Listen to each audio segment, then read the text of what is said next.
Man, don't these headlights look killer on this TRD Pro? So we are gonna wait for the sun to go down and we are gonna get some nighttime driving footage with both the low beams, the rigid industry fog lights, and the high beams and see how they actually perform. They look great, but do they work great?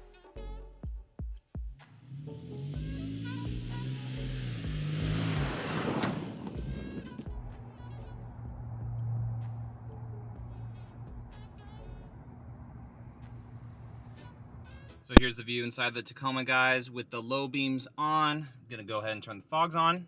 So the fogs are a wider Kelvin temperature versus a more traditional yellow that a traditional fog light would be. The camera's not really picking up a little bit over there, but there is some right there. And then if we turn the brights on, obviously the fogs are gonna turn off. And there's our brights.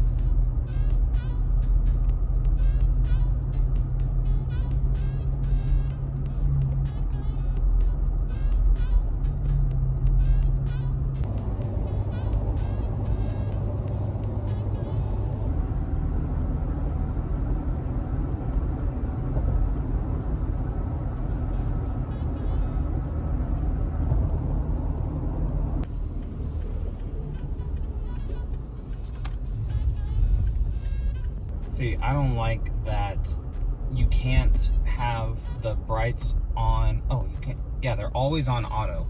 So if you want to see, it shut it off because of that stop or that what's it called? Freaking street light. So and now they're gonna turn themselves back on, but you can't unless you hold it. Then your brights will always be on, but you have to hold it the whole time. It's kind of annoying. And what I'm talking about, guys, with the lights being on. So normally, like on my wife's RAV, if you turn the lights on and you turn your brights on, they'll be on. They're not on right now.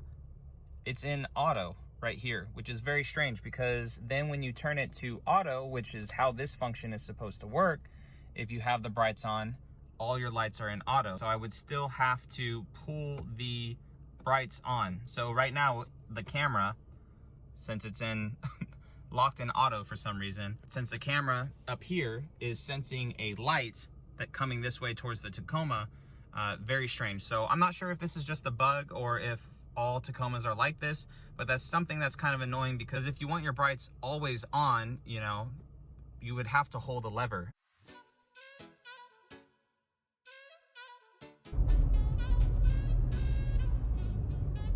See, shut it off again. And I'm turning into a dark area. Like, why does it do that? It's not turning the brights on. All right, so I'll show you guys the cutoff and everything of the low beams. Very bright. Just turn the fogs on. Can't really see them that well because of the white light as well. It just kind of blends in with the low beams, but put it up against the wall right here.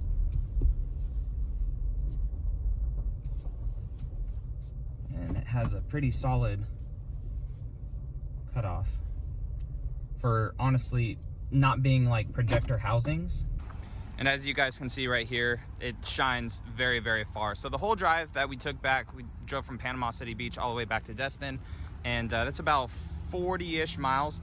And man, these lights perform just as well as they do on my 4Runner with those Alpharex headlights that I have on it.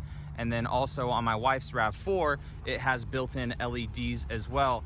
And they just perform so killer. So like I said, it's not a projector housing. All the LEDs are just kind of built into the actual housing itself. You could see the brights are off and you could just see the LED light inside of it.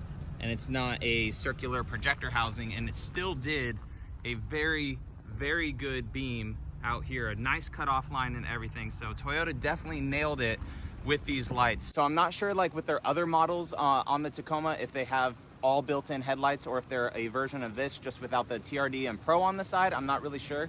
But man, if you guys are in the market for a Tacoma and they have the built-in LED lights, they're killer. It's awesome. They look really, really good and they function amazingly. So good job Toyota on that. I was very, very impressed. Very good. No one flashed me, nothing like that, because the truck is higher. They angled them perfectly and they did a really good job. So if you guys are new around here, definitely consider subscribing. Returning subscribers, as always, I appreciate your support, and I'll catch you guys in the next video.